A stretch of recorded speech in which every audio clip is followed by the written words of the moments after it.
믿음, 진정한 자유자로 사는 것이라는 제목으로 함께 은혜의 말씀을 나누려고 합니다.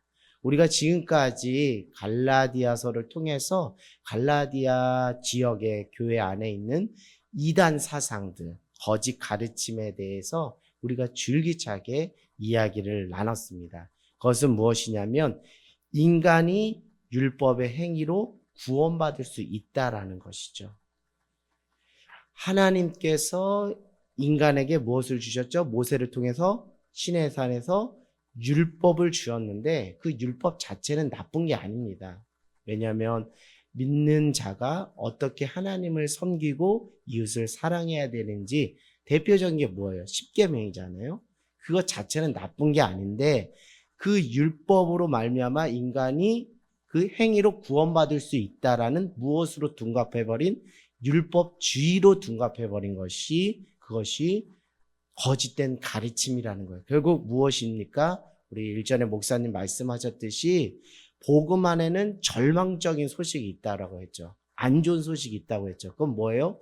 인간이 스스로의 행위와 노력으로 구원받을 인생은 한 사람도 없다라는 것이죠. 그것이 인간으로 하여금 절망적이기 때문에 우리는 누가 필요하다는 것을 깨닫게 된다고요?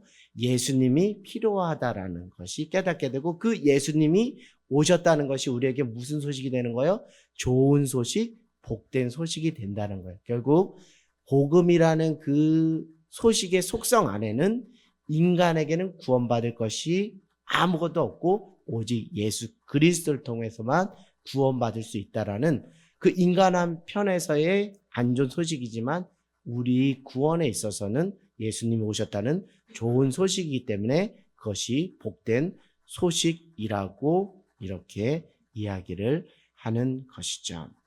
우리가 그래서 자꾸 우리가 계속적으로 이야기한 것이 무엇이냐면 너희의 신분과 정체성을 잊지 말라는 것입니다. 그것은 무엇이냐면 너희는 율법의 행위로 구원받는 것이 아니고 율법을 지키면 지킬수록 너희 안에 무엇이 자유가 있다라고 그랬어요? 자유가 없다 그랬어요? 자유가 없다라고요. 결국 율법을 지키면 지킬수록 우리는 스스로 울부짖을 수밖에 없는 거야. 아, 나는 죄에 속박된 인생이구나. 나는 죄의 종노릇하는 인생이라는 것을 율법을 지키면 지킬수록 계속 깨닫게 되는 거예요. 결국 율법을 지킴으로 인해서 우리 안에 참된 자유가 올 수가 없다는 거예요. 왜요? 율법은 자꾸 죄를 뭐 하는 거예요? 들춰내고 지적하기 때문에 율법을 지킴으로 우리 안에 자유가 없다. 결국 우리는 누구 안에 있을 때 예수 그리스도를 믿는 믿음 안에서 하나님의 은혜로 값없이 하나님의 자녀가 되고 그 자녀로서 우리가 신분의 변화 무엇이 되었죠? 죄의 종노릇하는 자가 아니라 하나님의 자녀로서 자유자가 되었다는 것이죠. 결국 우리가 하나님의 은혜로 구원받은 인생으로서 자녀로서 자유자의 신분으로서 우리가 살아가게 되었다는 것이죠. 그래서 너희는 다시 그 율법의 행위를 쫓는 그곳으로 가지 말라. 너희는 하나님의 은혜로 구원을 받는 것이지 너희의 행위로 구원받는 것이 아니니까 너희는 죄의 종의 자녀로 가지 말고 하나님의 자녀로서 자유자로 살아라라고 이렇게 이야기를 하는 것이죠. 근데 오늘 우리가 이제 갈라디아서 5장 13절부터 15절을 보니까 13절에 이렇게 말하고 있어요. 형제들아 너희가 자유를 위하여 부르심을 입었으나 그건 뭐예요? 방금 전에 말한 것처럼 우리는 하나님의 은혜로 예수 그리스도의 보혈로 예수 그리스도를 믿는 믿음 안에서 하나님의 자녀로 자유자가 되었으나 그러나 그 자유로 육체의 기회를 삼지 말고 오직 사랑으로 서로 종노릇하라 이렇게 말하고 있어요. 자유자가 되었다면 마음껏 너가 자유를 누려라 라고 말해도 되는데 그 자유를 뭔가 제한하고 그 한계를 설정하는 것처럼 읽혀질 수가 있습니다. 그 자유로 육체의 기회를 삼지 말고 오직 그 자유는 무엇에만 쓰라고요? 사랑으로 서로 종노릇 하는 데만 써라. 이것을 읽는 우리 독자는 하나님께서 은혜로 우리에게 자녀 삼아주시고 자유를 주셨는데 왜 우리에게 주신 이 자유를 한계점을 두시지? 제한을 두시지? 하고 의구심을 가지고 이 말씀을 읽을 수 있어요. 이 말씀을 하는 것에는 사도 바울, 그 저자의 의도가 다 담겨 있다라는 거예요. 그 의도는 다른 게 아니라 우리가 신앙생활하면서 변질될 수 있고 오염될 수 있는 그 지점들이 무엇인지를 알고 균형적인 차원에서 이렇게 말씀을 드리는 거예요. 오늘도 우리가 아침에 큐티 말씀을 통해서 우리 말씀 그 구절을 통해서 무엇을 알게 됐죠? 그 변화산에서 그 엘리야와 그 모세와 함께하는 그 예수님을 보면서 그 제자들이 너무 거기에 감격해서 여기서 초막 셋을 집시다. 하나는 예수님을 위해서, 하나는 모세를 위해서, 하나는 엘리야를 위해서 집시다 하면서 너무 취해서 거기서 내려오지 않으려고 하는 모습을 보았죠. 그때 예수님 뭐라 말씀하시죠? 자, 이제 내려가자. 내려가서 그 사명의 자리로 나가자라고 이야기를 하는 거예요. 사랑하는 여러분, 구원에 감격해야 합니다. 할렐루야. 하나님의 은혜로 우리가 구원을 받았기 때문에 이것은 우리의 노력으로 구원받은 것이 아니기 때문에 정적인 하나님의 은혜입니다라고 그 구원에 감격은 해야 하지만 자아도취는 되어서는 안 된다는 걸 말씀드려요. 무슨 말씀이냐면 예수님께서 이 땅에 오신 것은 율법을 폐하러 온 것이 아니라 율법을 뭐 하시러 오셨다고요? 완성하러 오셨다라고 말씀하셔요. 그것이 14절에 나와 있습니다. 우리 14절 같이 읽어보겠습니다. 시작. 온 율법은 내 이웃 사랑하기를 내 자신과 같이 하라 하신 한 말씀에서 이루어졌느니라. 그건 뭐냐면 예수님은 하나님을 사랑하고 이웃을 사랑하라라는 그 명령을 통해서 율법을 폐하신 것이 아니라 율법을 무시하신 것이 아니라 율법을 완성하고 율법을 초월하여 복음으로 우리의 삶이 승화되기를 원하신다라는 거예요. 결코 예수님은 도덕 윤리를 무시하거나 도덕을 폐기하는 자가 아니에요. 그런데 구원의 감격에 너무 벅찬 나머지 변화산에만 있으려고 하는 그 자아도취에 빠지다 보면 우리 안에 변질이 생기는 거예요. 윤리 도덕 필요 없어. 무시해도 돼. 우리가 그렇게 의도하지 않아도 경향성이 그렇게 간다라는 거예요. 우리에게 하나님의 은혜로 주어진 자유가 너무 구원의 감격에 도취되고 자아에 도취되면 윤리 도덕 무시해도 되는 식으로 간다라는 거예요. 한 축은 율법주의라는 초대교회 거짓 가르침이 있었다면 이제 반대축을 말씀드려요. 도덕 폐기론. 그것은 율법 폐기론이라고도 말하는 것입니다. 이거 여러분들한테 한번 질문을 해볼게요. 내가 예수님을 만나서 하나님의 은혜 안에서 구원받은 그 감격이 너무 커. 그러니까 우리가 너무 감격이 크다 보면 집 팔고 땅 팔고 냉장고 다 팔고 현실을 벗어나서 구름 위를 걸어갈 때가 있지 않았어요?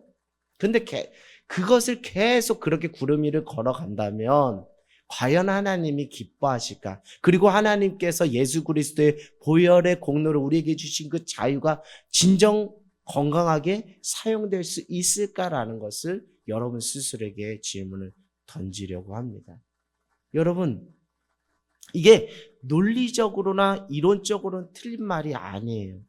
우리가 구원에 감격해야죠. 우리가 구원에 감격해야죠. 그리고 하나님의 은혜로 주신 그 자유를 가지고 우리가 살아야죠.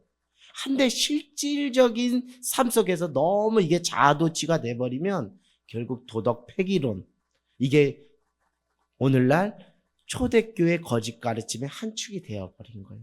그러니까 여러분들 초대교회 이단 사상의 두 축이 하나는 율법주의, 율법으로 인간이 구원받을 수 있다는 율법주의와 하나는 우리가 구원받았으면 됐지 뭐 육신적인 거 뭐 필요해, 현실 뭐가 필요해, 다 필요 없어, 도덕윤리 기본상식 필요 없어, 도덕 폐기론. 이 두 축이 초대교회를 자꾸 어지럽히는 거짓 가르침이었어요. 그래서 오늘은 지금까지는 율법주의에 대해서 계속 얘기했다면 지금은 구원받은 자로서 하나님의 자녀로 우리에게 주어진 그 자유를 우리가 어떻게 사용할 것인가? 쉽게 말씀드리면 구원받은 그 이후의 삶을 우리가 어떻게 살아야 될 것인가를 오늘 균형적인 차원에서 오늘 이렇게 이야기를 하고 있는 것이죠. 그러면서 우리 뒷절에 보면 우리 16절부터 육체의 일과 성령의 열매를 말씀하고 있고, 너희가 17절에 육체의 소욕은 성령을 거스리고 성령은 육체를 거스리니 하면서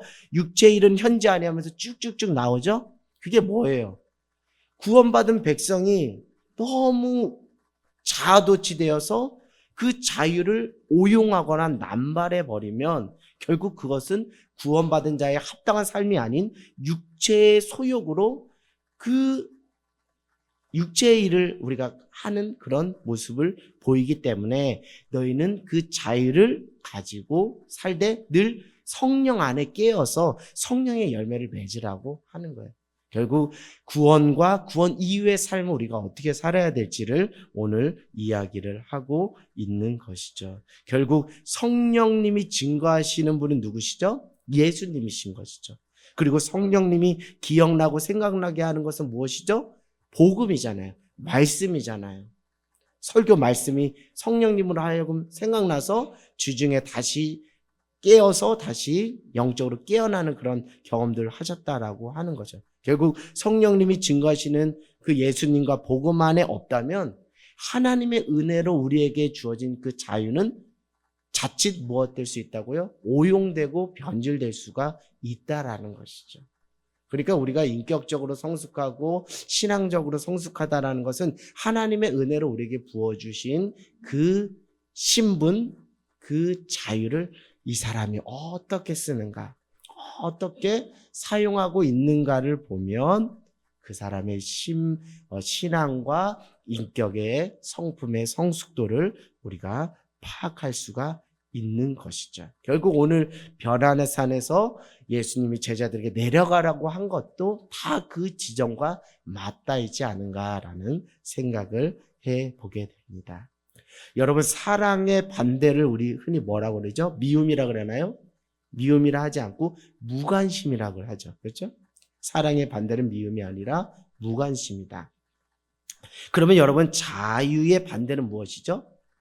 자유의 반대는 무엇이죠? 구속입니까? 속박입니까? 간섭입니까? 그렇게 이해할 수도 있어요. 그러나 자유의 반대는 무책임이에요. 책임지려고 하지 않는 것. 그게 성령 안에 깨어있지 않으면, 예수 안에, 복음 안에 있지 않으면 그 자유가 마치 너무 오용되어서 하나님이 주신 자유를 가지고 왜 당신이 이래라 저래라 간섭하느냐, 우리의 하나님에 대해서 나누는 것이 아니라 내가 만난 하나님이 전부라는 그 자기 도취와 착각 속에서 무책임한 행동을 하게 되는 것이, 그런 것이 결국 우리 갈라디아서 5장에 보면 육체의 소욕으로서 육체의 현전 일들로 하나님의 그 거룩하신 성령을 근심시키는 방향으로 나갈 수가 있다라는 거예요. 결국 진정한 자유는 무엇이냐면 책임질 줄 아는 것이 진정한 자유예요. 책임질 줄 아는 것이 자유예요. 우리가 자유하면 권리 이렇게 이야기하는 것도 그것도 바른 이해가 아니에요. 한쪽에 쏠려 있는 것이요. 그것은 자유를 권리라고 이해하는 것은 편협한 이기주의와 자중심성과 다르지가 않아요. 인간의 죄성이라는 것이죠. 결국 성령 안에서 자유라는 것이 잘 행사되는지를 보라는 것이죠. 그래서 가정에서도 충실해야 되고 직장에서도 충실해야 되고 학교에서도 충실해야 되는 것이 우리가 그 하나님 주신 그 자유를 가지고 책임 있는 그리스도인으로 살아가기를 하나님이 원하시는 것이죠. 그게 우리가 하나님 우리에게 요구하시는 사명의 자리인 거예요. 그렇죠? 사명의 자리라고 해서 무조건 내가 하고 싶은 대로 다 한다고 사명을 감당할 수 있을까요? 전혀 그럴 수 없어요.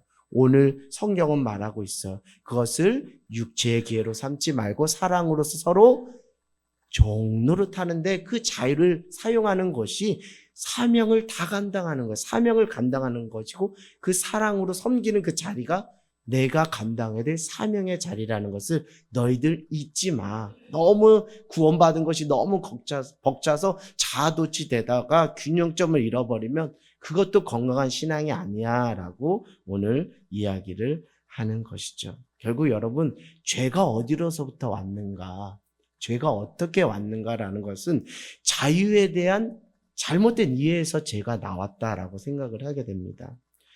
하나님은 우리를 사랑하셨어요. 그렇죠? 우리를 사랑하셔서 우리를 자유자로 우리를 창조하셨어요.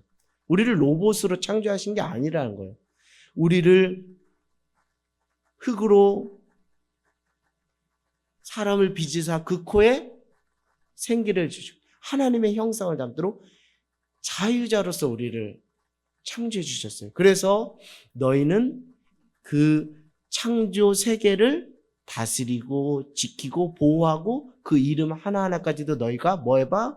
붙여봐라고 그렇게 자유를 주셨어요. 그 선악과 사건 이후에 하나님이 우리에게 주신 그 자유를 아주 아름답게 사용하고 있었는데 그 자유가 잘못 오용되어 버렸어요. 변질되어 버렸어요. 그 뱀이 그 유혹하는 그 유혹에 자유가 잘못 사용돼 버린 거예요. 그런 이후부터 인간 안에 있는 죄성 중에 하나가 무엇이냐면 내게 허락된 그 자유에 대한 잘못된 이해를 하는 거예요. 그래서 그 자유에 대한 잘못된 이해가 결국 무슨 사건도 바벨탑도 높이 세우는 것이 된 거예요. 그게. 그런데 이 자유의 그 변질과 오염이 누구로 인해서 다시 해결함 받게 되었죠? 하나님의 독생자 예수 그리스도께서 십자가에 피 흘려 주심으로 인간의 죄의 문제를 해결하시고 대적하심으로 누구든지 예수 그리스도를 믿는 믿음 안에서 하나님의 은혜로 하나님의 자녀가 되고 자유자가 되었던 것이. 결국 우리는 지금 자유자로 사는 거예요. 율법의 종으로 사는 게 아니잖아요. 죄의 종으로 사는 게 아니잖아요. 우리는 자유자로 사는 거죠. 결국 다르게 말하면 우리는 구원받은 은혜로 지금 살아가고 있는 것이잖아요. 그런데 구원받은 자의 합당한 삶이라는 것이 내게 허락한 그 자유가 나에게 어떻게 왔는가를 좀 생각해 보라는 거예요. 이것은 예수 그리스도의 철저한 희생을 통해서 우리에게 자유가 온 거잖아요. 우리 나라를 보더라도 다르지가 않잖아요. 민주주의를 이루기 위해서 우리나라의 민주주의를 이루기 위해서라도 수많은 분들이 희생을 감수하고 목숨까지 내어놓으면서 우리 안에 우리 민족 안에 우리 나라 안에 자유가 그렇게 꼽히게 된 거잖아요. 그만큼 우리에게 허락된 이 자유라는 것은 내가 잘해서 내가 자격이 있어서 누리는 자유가 아니라 철저히 나는 죽을 수밖에 없는 죄인인데 나를 위해서 나에게 자유를 주시려고 나를 사랑하셔서 하나님께서 독생자 예수 그리스도를 십자가에 내어주시면서 그 자유를 허락해 주신 거예요. 그것을 안다면 이 자유 내 멋대로 내 권리라고 주장할 수가 있을까요? 육체의 기회로 삼을 수 있을까요? 그럴 수가 없다는 거예요. 구원받은 자라면 이렇게 가서는 안 된다는 것을 이야기를 하고 있는 것이죠. 결국 구원받은 것만 자아도취되어 구원받은 이후의 삶을 무시하면 자유는 또 변질되어 그 자유가 무엇을 짓는데? 죄를 짓는데 사용되는 악순환이 되어 버린다는 것이죠. 사랑하는 여러분, 믿는 그리스도인으로서 많은 선한 영향력을 끼치는 분들이 있습니다. 뭐 연예인도 있고 또 유명 인사들도 있고 또 주변에 가까운 분들이 있어요. 그런 분들 이야기를 들어보면 내가 무엇인가 주로 갔는데 내가 그들에게 무엇인가 주로 갔는데 도리어 무엇을 더 많이 받습니다. 이렇게 이야기를 해요. 이것은 무엇이냐면 그들이 물질도 드리고 그들이 노력도 하고 봉사도 하고 시간과 모든 에너지를 드리지만 그들 안에는 도리어 기쁨이 찾아온다라는 거예요. 오늘 사랑으로서 종노릇을 하는데 그것이 육체적으로나 물질적으로 시간적으로나 에너지가 쓰이는 일임에도 불구하고 내 돈을 드리는 일임에도 불구하고 오히려 나는 내가 준다고 했는데 오히려 받는 게 더 많다라는 거예요. 그 받는다는 것은 그 기쁨을 누리게 되었다는 거예요. 사랑하는 여러분, 무엇이냐면 우리가 그 자유, 여러분들이 쓰고 있는 이 자유를 사랑으로서 섬기는 것이 내게 기쁨입니다. 내게 감사입니다. 내게 만족입니다. 그것은 세상의 어떤 것으로도 대신할 수 없습니다라는 그 기쁨의 정도, 기쁨의 정도를 뭐 수치화할 수는 없겠지만 자유를 사랑으로 종노릇하고 섬기는데 그 기쁨을 두는 삶, 그 정도가 이 사람의 그 신앙과 그 성품의 성숙도가 아닐까라는 생각을 해보게 됩니다. 사랑하는 여러분, 오늘 이 말씀을 통해서 우리가 이제 결론을 내기를 원합니다. 내게 그 자유가 어떻게 왔는가?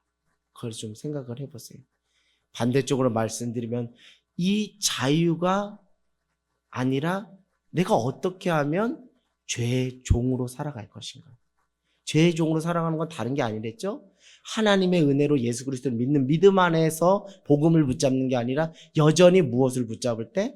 율법을 붙잡을 때 결코 우리는 진정한 자유를 누릴 수가 없는 거예요. 그러니까 율법주의적이고 형식적인 바리새인과 서기관들, 소위 자기들은 잘났다라고 떵떵대면서 어깨 힘주고 하지만 그들의 실상, 그들의 내면 안에는 진정한 평안과 참자가 올 수가 없다라는 거예요.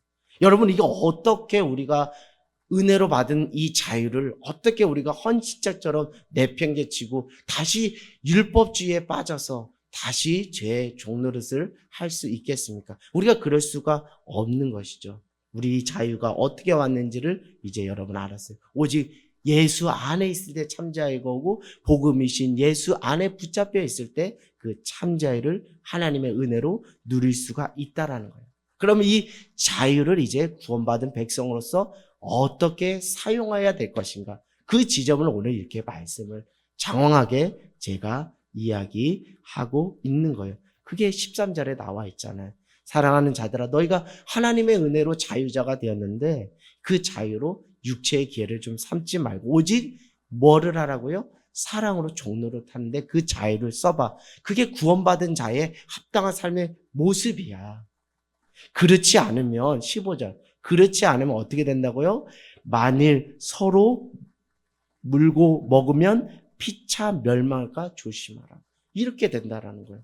결국 자유를 잘못 쓰면 서로 멸망의 길을 간다라는 거예요. 여러분, 지금 세계 전쟁이 왜 일어납니까? 왜 갈등이 왜 일어나요? 자기 시계, 자기 판단에 맡겨서 그 자유를 오용하고 있는 거잖아요. 나만 권리가, 내 권리가 전부라고 생각하잖아요. 누가 내 삶에 간섭을 해? 누가 내 삶에 터치해? 이런 어떤 잘못된 성경적이지도 않고 복음적이지도 않는 그 자유에 대한 이해 때문에 서로 갈등하는 거 아니겠습니까? 여러분, 믿는 신앙인들이 더 싸우면 치열하게 싸우는 거 아시죠? 왜 싸우느냐? 나의 하나님이 전부라는 거예요. 나에게 허락한 그 자유만이 전부라는 거예요. 그게 아니잖아요. 우리는 예수 그리스도의, 그렇다면 예수 그리스도의 그 죽음이 한 사람의 특정한 사람의 자유를 보장하기 위해서 죽으신 건가요? 그게 아니잖아요. 온 인류의 그 죄의 속박으로 묶여있는 그 죄의 짐을 풀어 헤치고 참된 자유를 주시기 위해서 온 인류에게 자유를 주시려고 예수님께서 죽으셨다면 내가 자유자인 것처럼 저 사람도 자유자인 것. 내가 존중받아야 되는 것처럼 저 사람도 존중받아야 돼. 내가 하나님의 자녀인 것처럼 저 사람도 하나님의 자녀라는 것을 우리가 서로 이해하는 것이 중요하다라는 것이죠. 사랑하는 여러분, 여러분 믿음이 있습니까? 그렇다면 하나님이 우리 안에 은혜로 주신 그 자유를 가지고 오늘도 사명의 자리에서 사랑으로서 종노릇하는 저와 여러분 모두가 되기를 주님의 이름으로 간절히 소망합니다.